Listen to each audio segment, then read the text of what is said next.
Olá. Então, gente, já estamos no horário, 5 da tarde. Estamos começando mais uma live aqui na BCZ. Hoje um tema dos mais importantes para a pecuária nacional.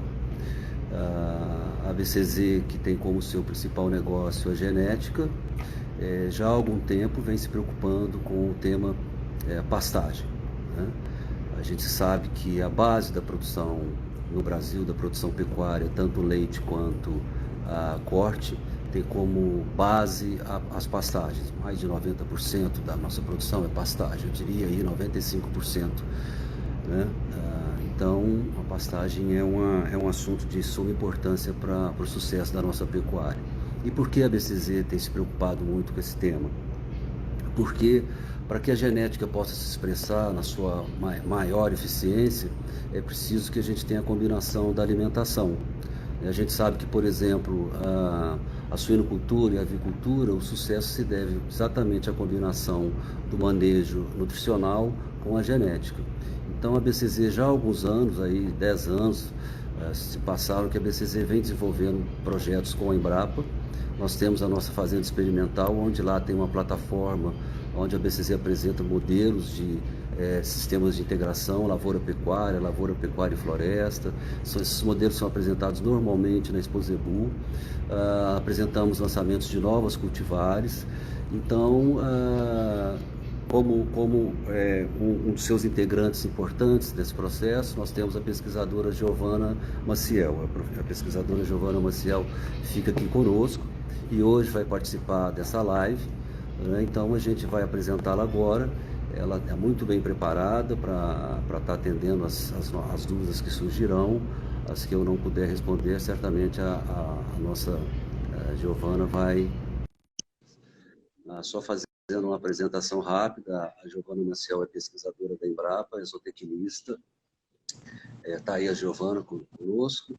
Ela tem doutorado em solos e nutrição de plantas e vai estar conosco aí nessa próxima hora, falando um pouco dessa questão da pastagem. O tema que foi escolhido pela DCZ é um raio-x das pastagens brasileiras e as tecnologias aplicáveis. Só fazendo um parênteses, lembrando que hoje é considerado comemorado o Dia do Boi, né, e por extensão o Dia do Pecuarista, dia 24 de abril.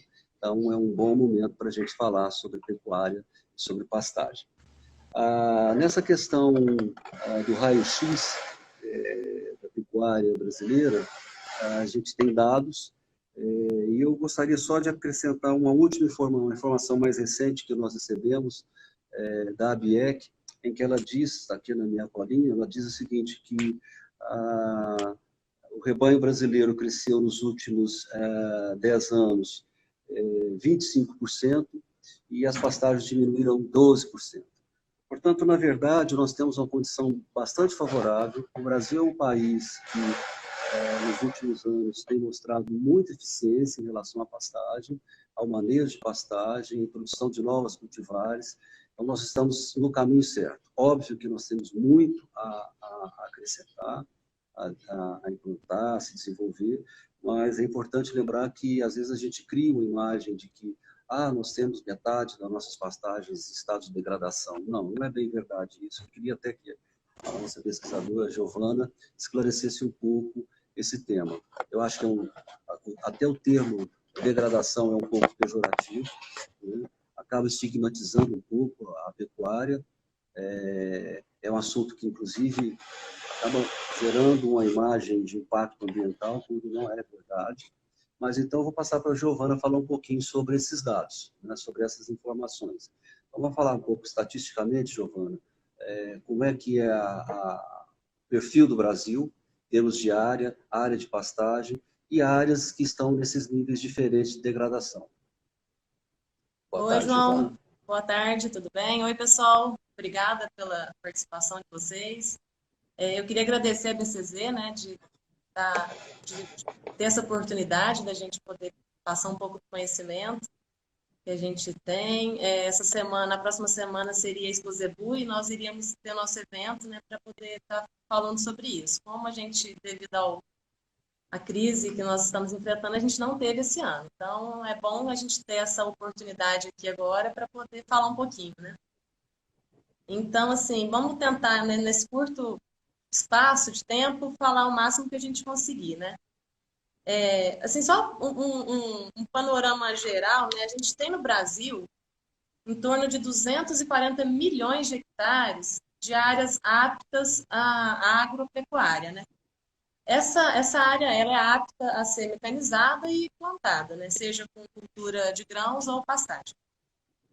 Dessa área total de 240 milhões, a gente tem 66 milhões, que está em torno de 7 a 8% da área, voltada ao cultivo de grãos, a área agrícola, né? E em torno, os números variam aí entre 150 a 170 milhões de hectares destinado à área de pastagem, de pecuária. Aí a gente vê os dados, né, que em torno de 60% dessa área, desses 160 milhões de hectares, apresenta algum estágio de degradação, né? E isso que você falou, João, é verdade. A gente acaba denigrindo a imagem desse setor, né, do agronegócio, né?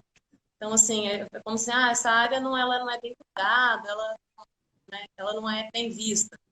E, na verdade, a gente tem que melhorar esse diagnóstico, né?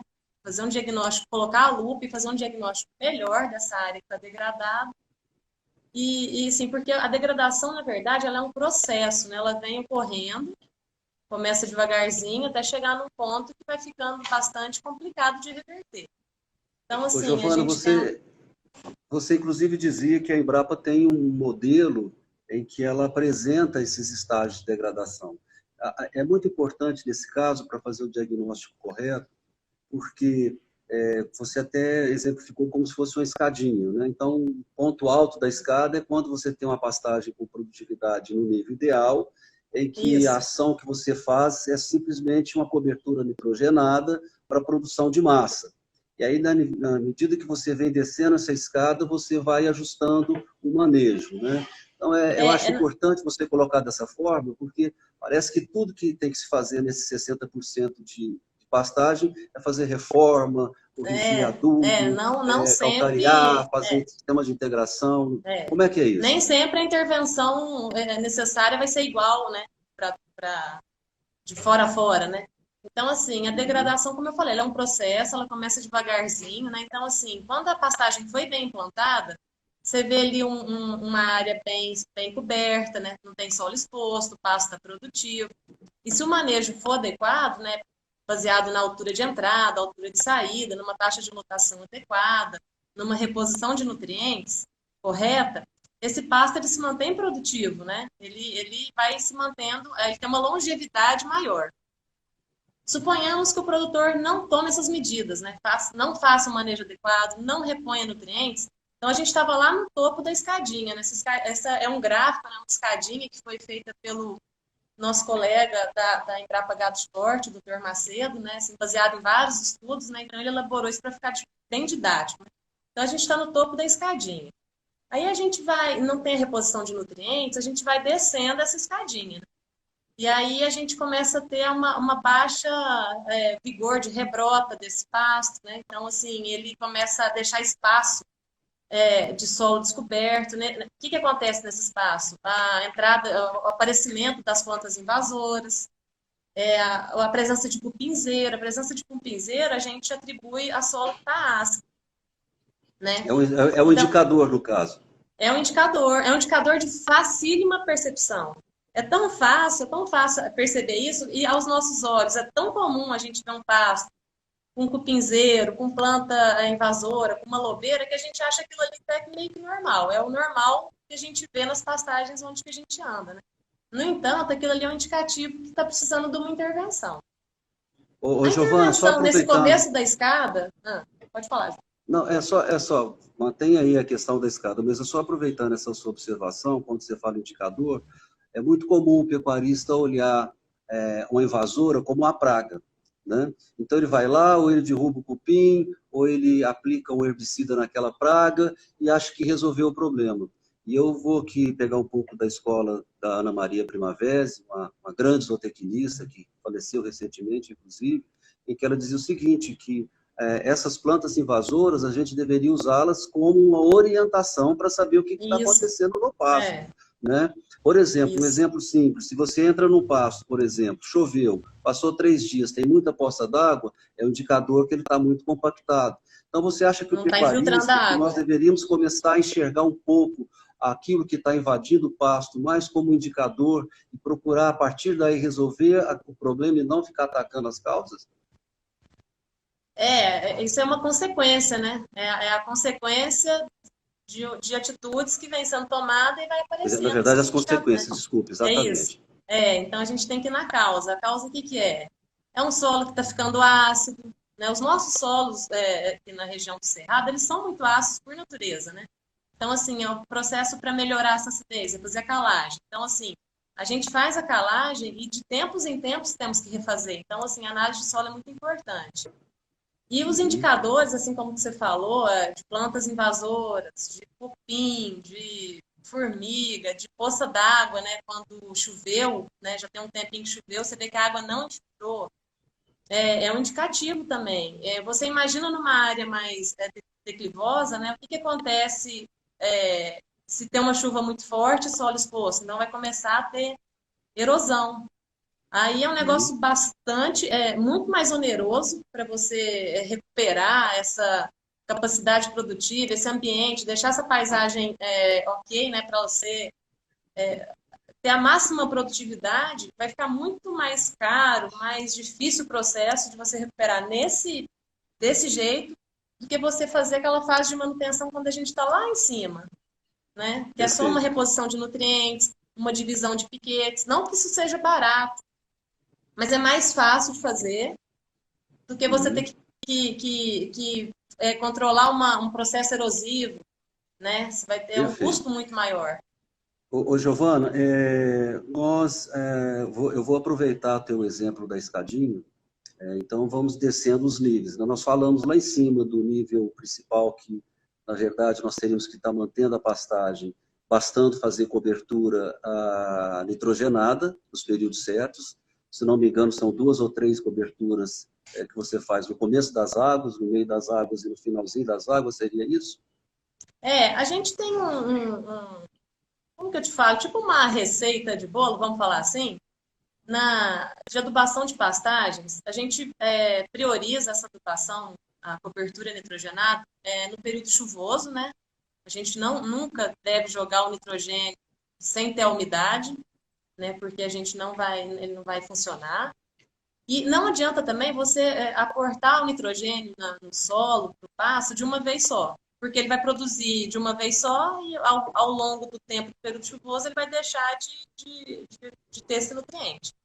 Então, assim, a gente recomenda parcelar em 3 vezes ao longo ali dos 5, 6 meses de chuva, né? Contando aí de outubro a novembro a março, abril, parcelada em 3 vezes. A dose recomendada, logicamente, que ela varia de acordo com o nível de produtividade que você quer atingir, né? Então, assim, uma dose mais ou menos indicada para as braquiárias, para produzir bastante, então uma dose em torno de 150 a 200 quilos de nitrogênio por hectare ano é uma dose bem boa. Lembrando que o solo também tem que estar ok, equilibrado, né? O fornecimento de fósforo, enxofre, potássio, né? Tem que estar tudo ok também para o capim conseguir responder no seu máximo, né? Ô, João, só Pois queria é, agradecer aqui a presença do pessoal. Tem gente até de Florianópolis assistindo a gente. que A bom. professora do Instituto Federal. Eu queria agradecer muito a presença de todo mundo que está nos acompanhando. Uhum, perfeito. Tem até aqui uma pergunta do Chapecó.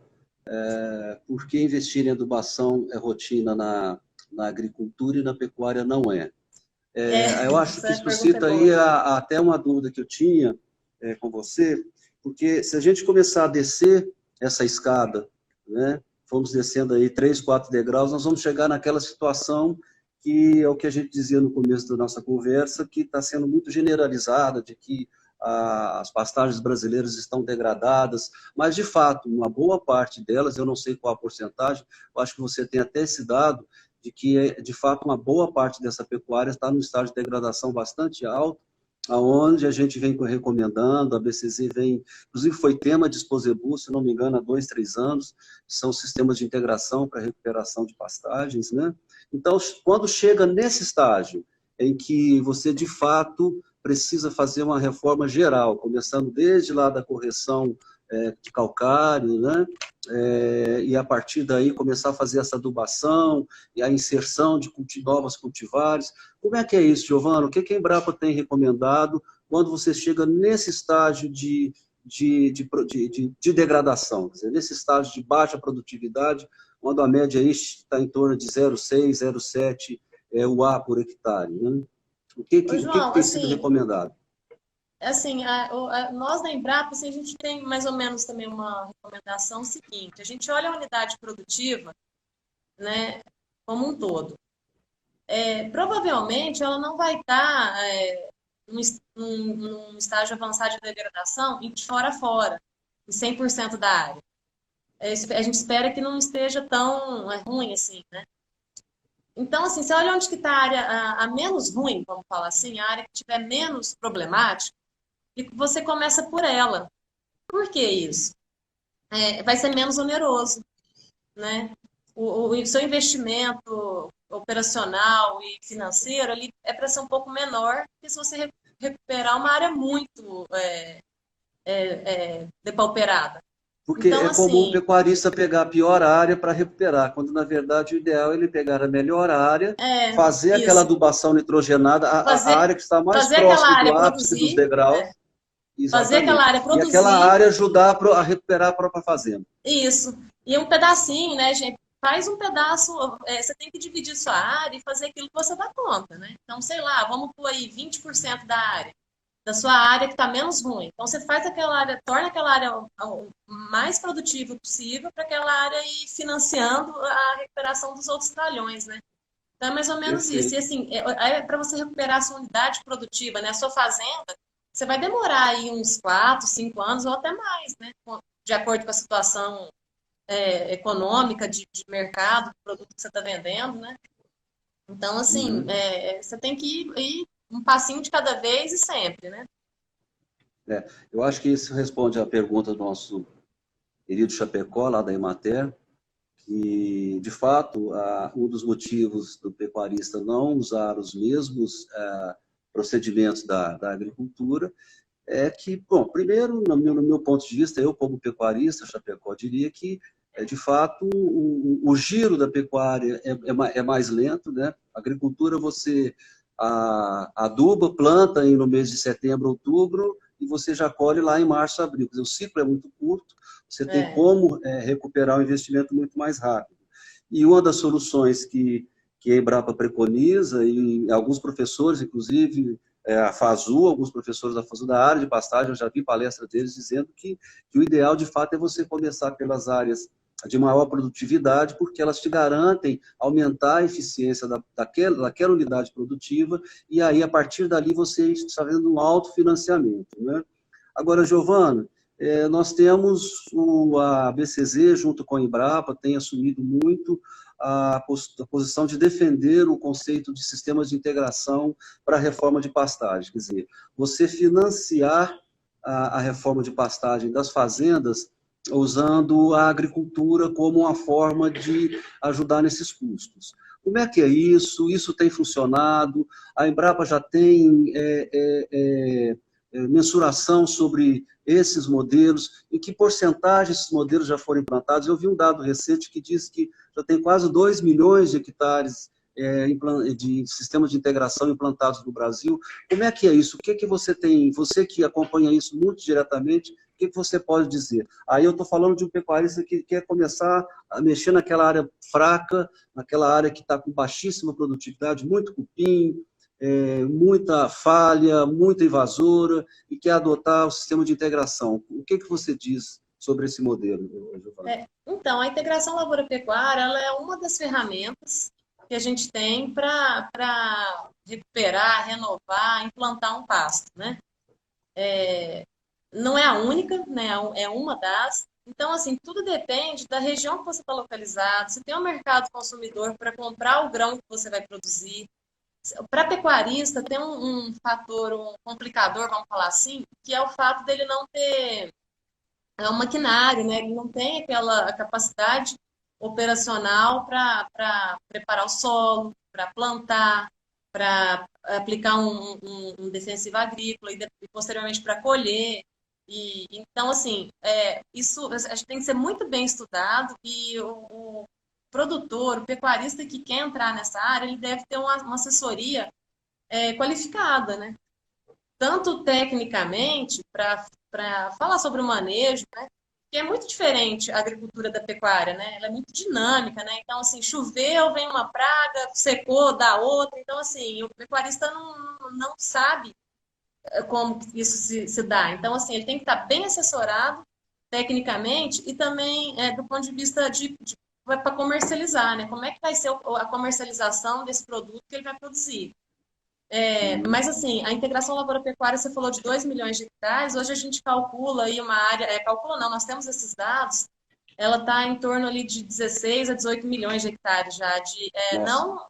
não pecuarista que virou agricultor e faz as duas coisas, mas é mais o agricultor que introduziu a pastagem no sistema dele de rotação, e que também acabou virando pecuarista, né? Ele acaba produzindo carne também, além dos grãos.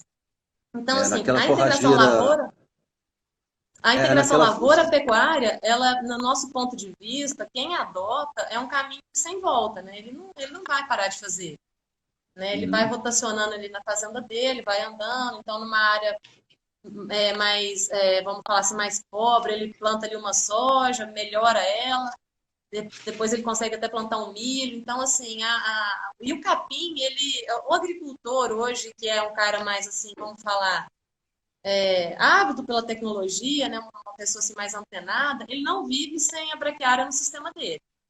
Uhum. Aí, assim, falar que ele sempre cria boi, que ele sempre vai produzir carne, nem sempre é verdade. A braquiária, para ele, às vezes funciona só para palhada, né, para melhorar a qualidade física, química e biológica do solo.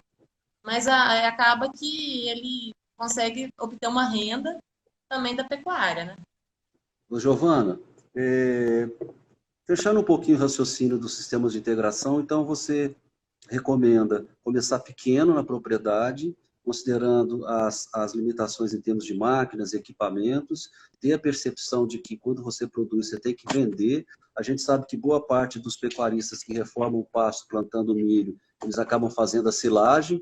Então, a silagem é mais tranquilo, porque ele vai colher aquela silagem, vai usar aquela silagem para a própria alimentação do rebanho, mas aqueles que vão fazer grão seco, que vão fazer soja ou milho seco, tem que se preocupar com a colheita, com a colhedeira e vender também. Muito bem. Agora, Giovana, tem algumas perguntas chegando aqui que eu acho que Eu vi tem muito a algumas. ver com a sua, com o seu, com o domínio da sua, seu conhecimento. Nós falávamos aí da tecnologia de implantação. E a gente fala também, eu queria que você falasse um pouquinho das novidades em termos de cultivares. Nós sabemos que nos últimos anos a Embrapa desenvolveu inúmeras cultivares.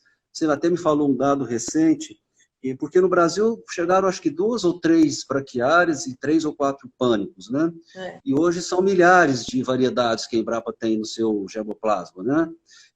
Mas isso. tem uma pergunta específica aqui que pergunta sobre o que você me fala da diferença do Zuri vezes o Mombasa para a área arenosa. E depois eu O queria que você falasse Zuri, um pouquinho das outras cultivares. tá ok, João. Então, o Zuri é uma dessas cultivares novas, né, que é um pânico máximo, que foi lançada nos últimos aí, 5 anos pela Embrapa. É um material assim bastante promissor, ele está sendo bastante plantado e com bons resultados, né? A gente escuta sempre boas notícias sobre o Zuri. Eu não vejo problema, compara aqui Zuri versus Mombasa em solo arenoso. O Zuri, ele vai muito bem em solo arenoso, desde que você consiga atender ele do ponto de vista nutricional. Então, assim, solo arenoso, a gente sabe que a reposição de nutriente deve ser mais frequente, né? Porque ele não tem a argila ali para segurar nutriente. Então, assim, é esse cuidado que tem que ser tomado quando a gente trabalha com solos arenosos. Solos arenosos também, eles têm a tendência, né, devido à textura, de secar mais rápido. Então, assim, o solo argiloso ele segura mais umidade. Isso, com certeza, qualquer capim, qualquer espécie, qualquer planta plantada no solo arenoso, ela vai sentir esse déficit hídrico mais rapidamente do que é uma planta que está no solo argiloso. Mas, assim, se você conseguir irrigar, perfeito, não, aí é ótimo, show de bola. Então, você irriga e aduba, não tem problema nenhum, né? Agora, se é numa condição de sequeiro, nós temos o capim-zuri plantado lá na fazenda experimental da BCZ. Aqui na região de Uberaba, ele é um solo arenoso lá, né? Ele passa a nossa seca, ele não morre, passa bem, ele aguenta bem a nossa seca aqui nessa região. Então, assim, Ô, não vejo problema, e a produtividade dele com o Mombaça é bem parecida. Então, assim, não vejo problema entre um e outro, os dois vão bem nesse tipo de solo. né? Eu só queria lembrar a todos que estão participando, até agradecer a participação, que todas as perguntas serão respondidas devidamente encaminhadas, viu? A Giovana estará aqui para estar observando as perguntas e fazendo as respostas a elas. Agora, eu queria aproveitar, Giovana, que nós falamos aqui do Zuri, do Mombaça, se você consegue aí dizer quais são as novidades que nós temos nos últimos anos em termos de forrageiros? O que a Embrapa preconizou, o que já foi lançado, o que está no mercado? Se você pode fazer uma abordagem assim, de braquiárias e pânicos, né? Seriam 4 ou 5 Uhum. pânicos e 4 ou 5 braquiárias, fazendo um rápido resumo de cada uma delas, principalmente em termos de produtividade, capacidade de lotação. Algumas eu sei que são mais adaptadas para cria, recria, enfim, resistência à cigarrinha. Quais são as principais variedades que a Embrapa tem preconizado nesses últimos anos? Ô, João, eu vou tentar falar aqui de forma bastante resumida, né? Porque senão a gente ia demorar bastante tempo. Mas, assim, antes de eu começar a falar disso, só queria, para eu não esquecer, eu estou olhando aqui na minha anotação e é um negócio que eu não queria esquecer de falar. A Embrapa, ela tem um aplicativo, chama Pasto Certo, que ele funciona em Android, no sistema iOS, que tem todas essas informações sobre as cultivares, tudo isso que eu vou falar, você encontra nesse aplicativo, ele é facinho de usar, então, assim, às vezes eu vou falar aqui muito rápido, é muita informação, a pessoa não grava mesmo. Então, nesse aplicativo você consegue ter acesso a essas informações. Vamos lá, falando dos capins, dos materiais novos, né, da Embrapa, vamos dividir. Nas braquiárias, hoje nós temos duas novas, né? Que é a Paiaguás e a braquiária híbrida Ipiporã. A Paiaguás, ela é um material bastante rústico, né? Ela é até parecida fisicamente com a Decumbens. Um material muito produtivo. Ele é um material, a característica dele assim, principal né, que ele tem uma tolerância maior no período da seca, ele se mantém verde por mais tempo. Então, assim, é um pasto ideal para você vedar, né, com a entrada no início, no final do período chuvoso, você para de usar aquela pastagem para ela ser usada ali no auge da seca. Então, um material bastante interessante, ele vai bem em solos de média fertilidade, no entanto, ele responde a fósforo, né, a aplicação de nitrogênio, ele responde a solos mais férteis. Mas se você tiver um nível tecnológico um pouquinho mais baixo, é um capim muito bom. Ele tem um problema que ele não tolera a cigarrinha, até nisso ele se parece com a decumbens, né? Então, assim, se você está numa área problemática com relação a ataque de cigarrinhas, você tem que ver bem a possibilidade de usar ou não, né? Se for um passo de integração lavoura-pecuária, que é um passo de uso de período de vida muito curto, né? Que a gente fala um pasto anual, pode-se plantar a paiaguás, né? Que ela tem um sistema radicular muito profundo. Então, isso é bom para reciclagem de nutrientes, né? Para melhoria da qualidade física do solo. Mas, assim, se for um passo que você quer que permaneça mais tempo, né? Você tem que ver esse problema da cigarrinha. Você pode escolher um outro material que aí a gente indica para uma área problemática, né, com cigarrinha, a gente tem a braquiária híbrida e piporã. né? Um material assim, muito bom do ponto de vista de qualidade nutricional, né? De composição química. Então, isso confere ao animal um alto desempenho. Você tem animal, sei lá, para terminação, por exemplo. A sua meta é que você tem que é um alto ganho de peso. Então, o Ipiporã é um material bastante recomendado para essa situação. Então, a área com cigarrinha, a gente tem a Ipiporã e os pânicos também, né? Uma questão que eu gostaria de salientar do Ipiporã é que ele tem um estabelecimento dele muito lento, né? Então, assim, você estabelece, né, semeia o capim, ele germina ali no prazo esperado, entre 7 e 14 dias, ele nasce, e depois ele é bastante lento, né? E aí, se a área estiver infestada com banco de semente de outra pastagem anterior, e essa sementeira, esse banco de semente sair, ele abafa o Ipiporã e torna o desenvolvimento dele mais lento ainda. Então, assim, a gente tem que saber disso e tomar os devidos cuidados para uma implantação melhor dele, né? E a gente não se assustar com essa lentidão dele. Ele bem implantado, é uma pastagem muito exuberante, muito bonita, fecha bem o solo, né? Você não vê praticamente solo, ele aguenta bem o pisoteio, é um pasto de porte baixo, bom para pastejo de lotação contínua, é um pasto bastante Giovana, interessante. e falando um pouquinho dos pânicos, obviamente tem as novidades, mas a gente tem visto um aumento muito grande do uso do Maasai, né? O Maasai está sendo muito adotado pela assim, agressividade para que ele fecha o espaço, e me parece que ele é muito adequado para cria e recria, né?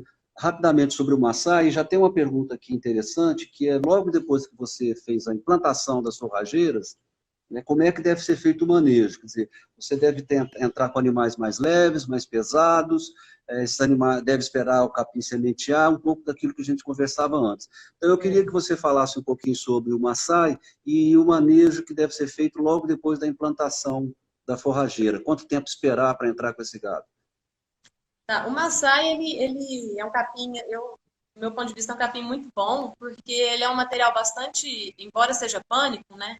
A gente sabe que pânico, ele tem uma característica intrínseca de ser exigente em fertilidade de solo. O Maasai, ele não apresenta essa característica, ele é um material muito rústico e vai bem em solos de média, baixa fertilidade, né? Ele consegue, não é que ele vai bem, ele produz, né? Ele aguenta aquela situação. E ele é um material que ele produz muita folha e pouco talo. É o ideal que a gente quer, né? Pois o animal ele prefere comer folha, né? Embora a qualidade da fibra dessa folha não seja muito bacana. Por isso que a gente não consegue ter um alto desempenho animal com o Maasai. Embora a gente tenha resultados aí, quando ele bem manejado, a gente tem ganho de peso aí no período chuvoso com o Maasai de 700 gramas por animal dia. Então, é um material bastante interessante. E como ele produz muita massa, ele é bem produtivo. Embora ele seja baixinho, ele é bem forte assim para produzir massa, né? A gente pensando assim, você tem uma meta você tem as suas categorias animal e a sua meta de produção. Então, conforme a sua meta, você vai escolher um material. Eu hoje indicaria o Maasai para fase de cria, para vaca, né? Porque vaca, você ela não precisa ganhar peso, né? Você não quer isso dela, você quer que ela se mantenha bem, né? Mantenha com o score corporal bom e para ela ter a sua cria bem. Então, assim, o Maasai é um capim recomendado para esse tipo E o que a gente observa no Maasai é que ele fecha, embora ele seja toceiro, ele fecha muito e ele, inclusive, ajuda no controle das invasoras, né, Giovana? Isso. Agora, com relação à introdução de animais, muita gente acha que depois que planta, reforma o pasto e planta, ele tem que sementear, depois que Isso. ele sementeia, que desenvolve a raiz, é que você vai entrar com gado, e tem que entrar com pouco gado, porque animais mais leves. Como é que é isso? A gente sabe também que tem que tomar alguns cuidados, porque senão o gado acaba arrancando a planta, né? Mas como é que funciona esse manejo? Por muito tempo veio como é que eu te falo? Esse conhecimento popular, né, de que o capim tinha que sementear, após ele sementear, ou você entraria com os animais na área e essas sementes elas ajudariam na formação da pastagem. Mas, assim, diversos estudos apontam que essa ressemeadura natural, apenas 1 a 2% dessas sementes, elas germinam. Então, isso aí não é irrisório, ela não vai corrigir um problema de implantação da pastagem, né? Você tem que ter feito isso bem feito já. Você tem que ter comprado uma semente de alta qualidade, ter colocado a quantidade certa, ter feito o estabelecimento ali, o enterrio da semente na profundidade certa para isso ser bem feito. Então, assim, não é responsabilidade do capim corrigir uma falha, né, nesse processo. Porque realmente ele não consegue, ele não germina, né? Ela entra em dormência. Se esse solo for revolvido ou se houver uma queimada, pode até ser que essa sementinha ela nasce, mas assim, isso não vai fazer com que a pastagem fique bem estabelecida por esse motivo.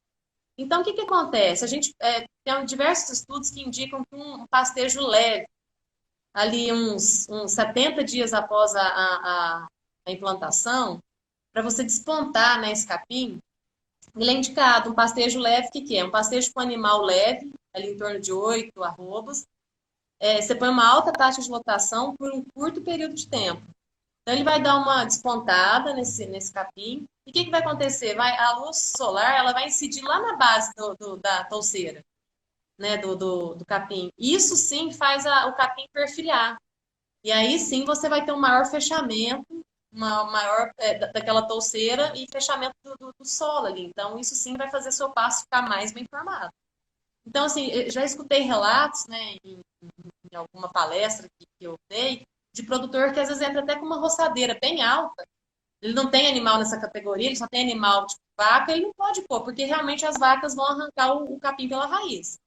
Mas então, assim, o produtor ele chega até às vezes a roçar e ele percebeu sim essa melhoria no perfilhamento do capim. E é isso, a luz solar ela faz desenvolver esses perfilhos laterais assim, de perfilhamento e aumentar a cobertura do solo.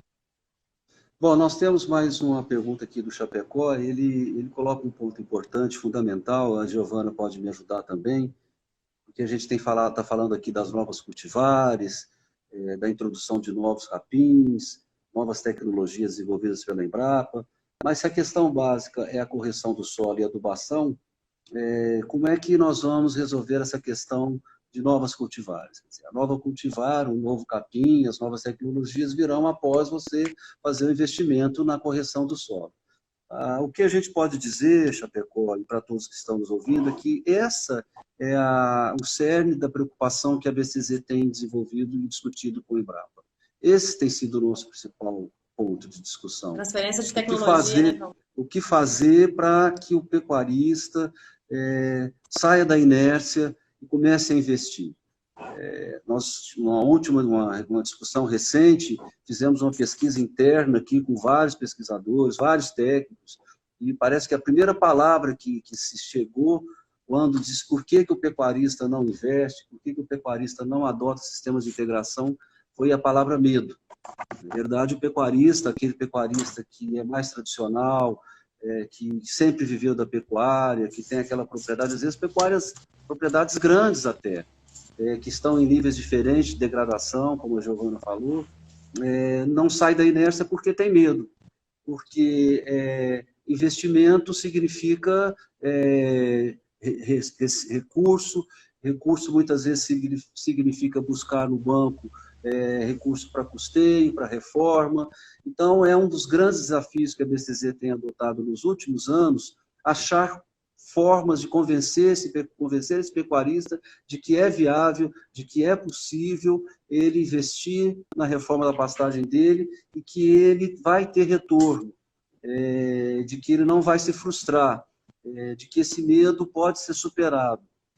Os modelos que estão surgindo aí, como sistemas de integração, a BCZ, inclusive, tem um novo programa que nós chamamos de Integra Zebu, exatamente porque ele integra a genética com a pastagem, ele promove a integração lavoura-pecuária, daí esse nome, que nós estamos buscando parceiros para promover, inclusive, contratação de profissionais para estar junto com esse pecuarista, caminhando com esse pecuarista, desde o projeto que vai ser levado ao banco, a captação do recurso, a definição da área, com cuidado de não pegar uma área muito grande na propriedade. Tentando minimizar o risco dele, né, João? Exatamente, minimizar o máximo possível o risco dele, para que ele experimente plantar numa área menor da propriedade, ver o resultado, fazer o ciclo completo. Óbvio que ele vai precisar de uma plantadeira, que ele vai, caso ele for implantar o sistema de integração, nós estamos dizendo. Ele vai precisar de uma plantadeira, ele precisa de um trator, ele vai precisar colher essa cultura. Isso tudo vai gerar para ele uma mudança total de cultura, de procedimento, e ele vai sair daquela zona de conforto. Mas o que a gente percebe hoje é que se esse pecuarista não tomar essa atitude, ele não vai conseguir girar o negócio dele no futuro próximo. Ele vai ter que sair do sistema, né? A gente tem visto muita propriedade pecuária, principalmente as propriedades mais planas, sendo assumidas por agricultura, seja cana e outras culturas. A BCZ não defende de maneira fechada um único modelo. A BCZ, inclusive, defende o uso de parcerias, de arrendamentos, qualquer ação que ele possa fazer para melhorar aquele solo. Porque, para nós, a BCZ é fundamental a viabilidade do negócio pecuário. Nós dependemos de que esse negócio seja viável. Então, assim, nós estamos buscando caminhos. Não é fácil. Se fosse fácil, já teriam se encontrado soluções. Mas assim, Chapecó... a gente fala um pouco de outra atividade, como a agricultura, né? Assim, para mim, o ponto forte de você ter outra atividade na propriedade, né? Pensando assim no pecuarista, né? É ele não ficar refém de um único produto, né? Ele não ter ter uma monoatividade, né? Só leite, só carne. Isso. Ou só soja, ou só milho. Então, assim, essa diversificação de atividades pode ter uma garantia de diversificação de renda, né? Esse, para mim, é o ponto forte da integração lavoura-pecuária, além dos inúmeros benefícios. O que a gente sabe, e é o que eu tenho percebido, e aí eu posso até dizer por experiência própria, é que quando você implanta um sistema de integração na sua propriedade, e eu particularmente comecei com área muito pequena, comecei com 25 hectares, o resultado foi muito positivo. No final das contas, eu tive um pequeno prejuízo quando eu colhi o milho, mas é porque eu já estava querendo lucro no plantio no milho. Quer dizer, quando eu fui somar a reforma do pasto, nós chegamos a jogar 3,5 toneladas de calcário por hectare, mais 400 quilos de adubo por hectare, e gastei R$120 mil, e tive uma receita de R$100 mil, quer dizer, eu gastei em 25 hectares R$20 mil. Então, assim, se você... com pasto super bem formado. Exatamente, porque hoje, num pasto bem degradado, o custo é de R$4 a R$5 mil por hectare para você recuperar. Então, tem propriedades, por exemplo, mais para o norte, que, vamos falar em alqueirão, é 20, R$25 mil o alqueirão, você recuperar um alqueirão, você não paga o custo para você recuperar, você não paga o custo da terra. Então, assim, é um processo que vai ser lento e gradual, mas que está sendo muito pressionado pela agricultura que está vindo aí, e buscar soluções. A BCZ, junto com a Embrapa, outros parceiros. Eu gostaria de comentar é que vem havendo essa adoção de tecnologia. A gente pode perceber que o rebanho brasileiro, hoje considerado o maior do planeta, né, o rebanho comercial, com 213 a 214 milhões de cabeças, vem havendo aumento no número de cabeças e diminuição na área de pastagens. Então, assim, como que isso é explicado? A única explicação é investimento em tecnologia. Então, assim, vem evoluindo, né? O negócio vem evoluindo. Embora a área a ser trabalhada é uma área muito grande. Então, o potencial de trabalho, de venda de insumo aí para quem é vendedor, é uma área gigante, né? Então, assim, a gente não pode esquecer disso.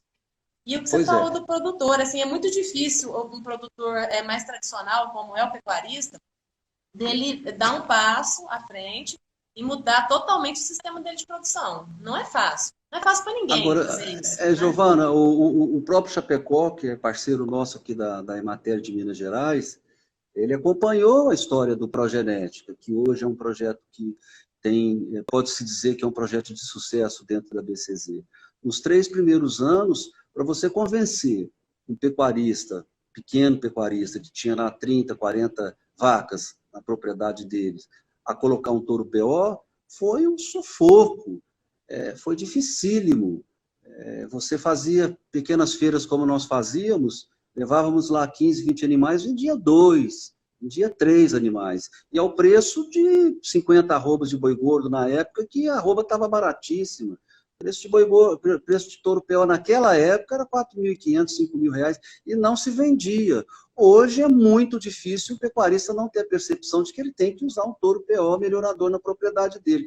Então, eu acho que é uma quebra de paradigma. Óbvio que a introdução de um touro PO numa propriedade, o investimento e o risco é muito menor do que você ter que investir em adubo, equipamento para reformar pasto, mas há de se pensar. E outra coisa importante que a gente sempre fala quando você reforma pasto. Quando você reforma pasto, você aumenta a capacidade de lotação. Então, esse pecuarista tem que estar preparado para aumentar o volume de animais. Ele vai ter que aumentar o giro dele na propriedade, ele vai ter que comprar mais, ele vai ter que vender mais. Então, de fato, ele sai de uma zona de conforto. Né? Ele tem que ir no leilão no final de semana, ele tem que começar a vender mais bezerro, porque se ele aumenta a capacidade da propriedade dele, não faz sentido ele continuar com o mesmo manejo, a mesma genética que ele tem ali dentro. Então, é quase que não é só reforma do pasto, é uma mudança de comportamento meio geral. A adquisição do touro PO, a gente já percebe que muda muito. Nós tivemos casos, nós temos exemplos fantásticos de pequenos produtores que colocaram um touro PO na propriedade dele, a partir do ano seguinte ele já começou a reformar a cocheira, ele já fez capineira, ele já fez cerca elétrica, porque ele está introduzindo tecnologia, ele começou a se abrir para a tecnologia. Então, é um processo lento, mas, Giovana, você falou uma coisa muito importante. Né, que genética, ela entra pela boca também, né?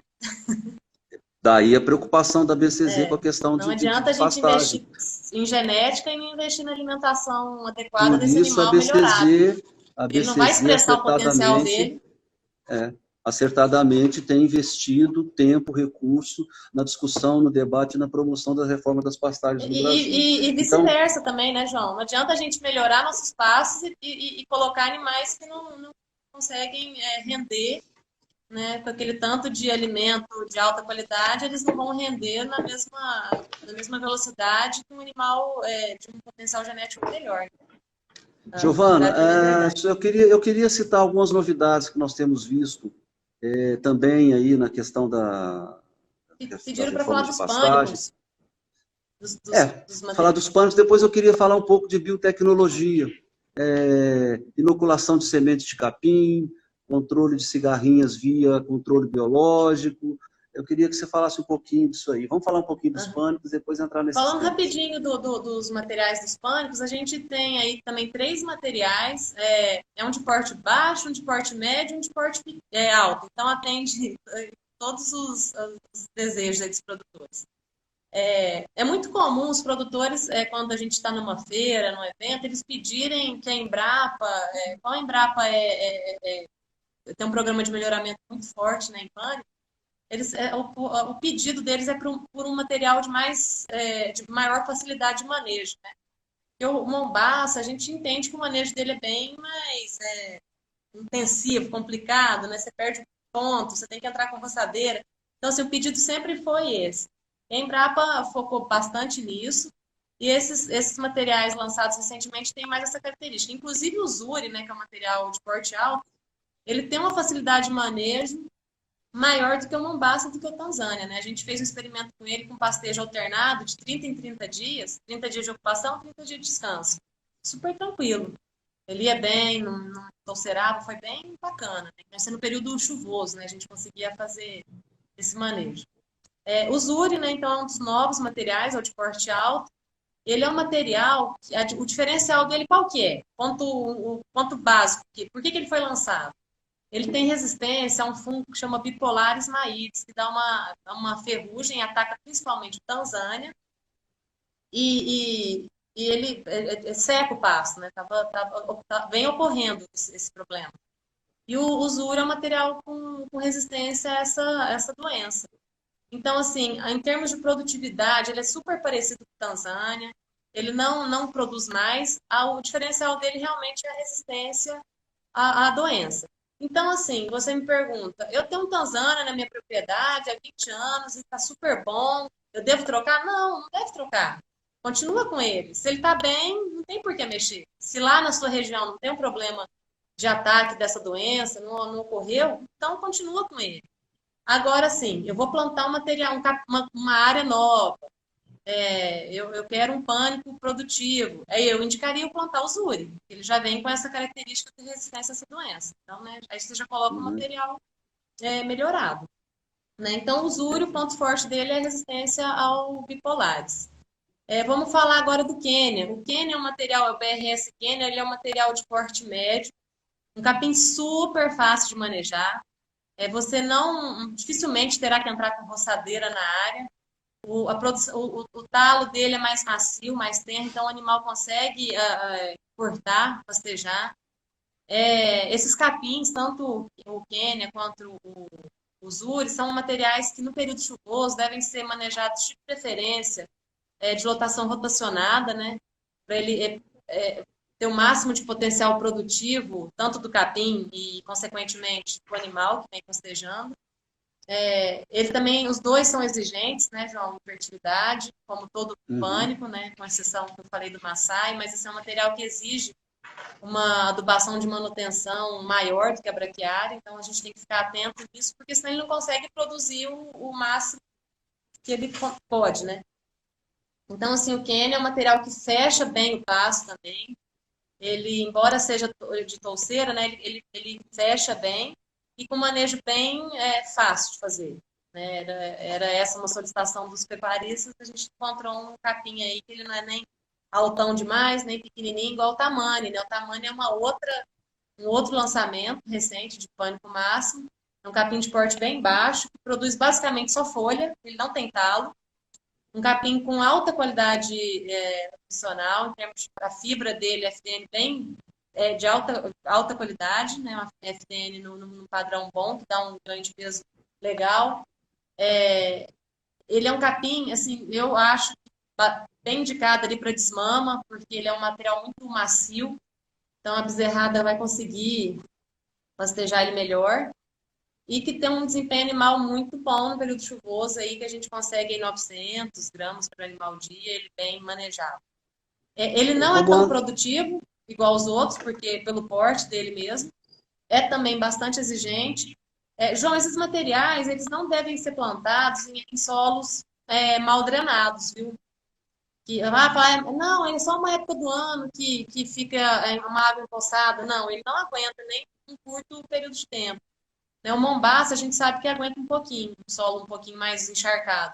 Esses materiais, esses novos, eles não aguentam, não. Então, a gente tem que ter cuidado com isso. Na região norte, chove muito, né? Então, assim, a gente tem que ter cuidado de ver onde que nós vamos plantar esse tipo de material. Perfeito, Giovana. Giovana, nosso tempo está acabando. Eu queria só fazer um breve resumo aí dessa questão que eu citei aí da biotecnologia. Você só me corrija. O que a gente sabe, que tem acompanhado, é que hoje você já faz inoculação de sementes de capim, a semelhança do que é feito para soja, né, para leguminosa, para fixação de nitrogênio. Isso é uma novidade que está aí no mercado, não sei se é de hoje, mas para mim foi uma novidade. Eu acho que ajuda muito. É uma novidade antiga, vamos falar assim. Mas já tem sido testada e aparentemente tem dado um excelente resultado. Então, procurem, pesquisem aí que tem já soluções para você inocular semente de capim. E o controle de cigarrinha via o controle biológico também, como fungo metarrizo. Metarrizo, isso. Que é um controle bastante interessante, né, Giovana? Lembrando que a gente não tem hoje um inseticida químico registrado no mapa para cigarrinha, né? E o fungo metarrizo, ele é registrado. Ele é eficaz também, se for feito cumprindo todo o protocolo de aplicação, né, para o controle biológico, ele é, sim, muito eficaz. A Embrapa trabalha com isso desde 1980. São soluções que são soluções amigáveis ao ambiente, então isso é muito importante. Isso. Eu queria agradecer a participação da Emater de Rondônia. É muito legal a gente estar aqui, sabendo que está sendo acompanhado aí pelo país todo. Por isso que é difícil falar de pastagem no Brasil, né, Giovana? Porque são biomas completamente diferentes, né? Então, é sempre um desafio. Mas a gente tá com uma mensagem aqui na tela que eu achei bacana, que fala que eles engordam fêmeas em módulos de Mombaça de 6 alqueires e que hoje estão com capacidade de 450 animais. Eles Nossa. trabalham assim, eles entram com 9 arrobas e saem com 12 arrobas. Essa mensagem é interessante porque mostra assim, que quando a pessoa toma a decisão de fato investir em pastagem, ele está tomando a decisão de mudar a velocidade do negócio dele. Eu Isso. sempre falo isso. Não é, vou reformar o pasto, não. Você vai mudar o seu negócio. Você tem um giro X, você vai passar a ter um X mais 2, X mais 3. Então, é muito importante essa decisão. E aí volta a questão do Chapecó aqui. Por que o pecuarista não toma essa decisão? Porque ele sabe João, só lá no lembrando, fundo assim, que ele vai ter que mudar um pouco a cultura de trabalho dele. Ele vai ter que ser mais empresário do que ele é nesse momento. Só para você ter noção, assim, a média de produção de peso vivo por hectare no Brasil, ela gira em torno de 3, 4 a 5 arrobas por hectare ano. Quando a gente tem um pasto na sua capacidade máxima de produção, a gente consegue produzir aí de 16 a 20 arrobas por hectare ano. Então, a gente consegue produzir em pasto, a gente chama o boi safrinha, né, que é terceira safra, né? A gente consegue produzir aí em 75 dias, né, um pasto que a gente chama de pasto anual na Braquiária rosizense, a gente consegue produzir em 75 dias 5, 6 arrobas por hectare. Então, assim... Eu acho que a pecuária tem um futuro extraordinário, né, Giovana? Porque tem tanto a crescer, tem tanto a se desenvolver. A gente tem visto esse dado da ABIEC, que foi interessantíssimo, cresceu 25% e diminuiu a área em 12% nos últimos anos. Isso é fruto da genética, obviamente, fruto da aplicação de tecnologias nas propriedades, adoção também de confinamento, de terminação. Então, tudo isso é fundamental.